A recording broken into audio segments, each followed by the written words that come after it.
Welcome back, my friends. We're here taking a look at day 36 thinking, right? Day 36 is where you put everything together.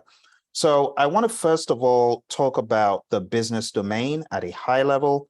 This is the business domain. We took a look, first of all, at plan and manage project compliance.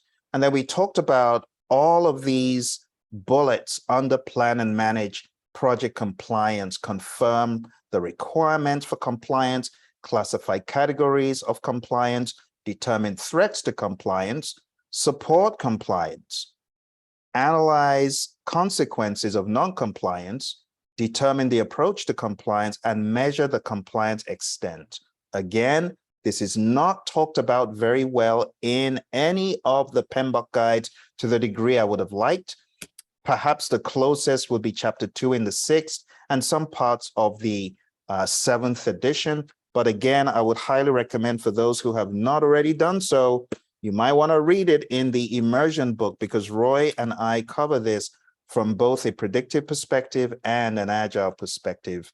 Moving on to the second thing we talked about in business, it was evaluate and deliver project benefits and value. This is huge, especially in the world of agile. So identifying the benefits ownership should be agreed upon. This was also talked about in the PMP guide, pages 30, pages 33, and page 7. You want to understand the business case, the benefits management plan, and what benefits and value really mean. So we talk about value on page 7 of the PMP guide 6th edition as the net quantifiable benefits that the customer realizes. You need to know the tangible and intangible benefits. And we talked about that when we covered this. So identify benefits, make sure benefit ownership is in place, verify a measurement system for the benefits, evaluate the delivery options for benefits, demonstrate value, and appraise stakeholders of the value as you are gaining value. Then we went into the third thing in business, which is evaluate and address external business environment changes for impact on scope.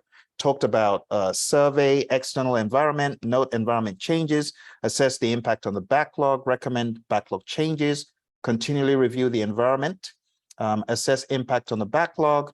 And the final one is support organizational change.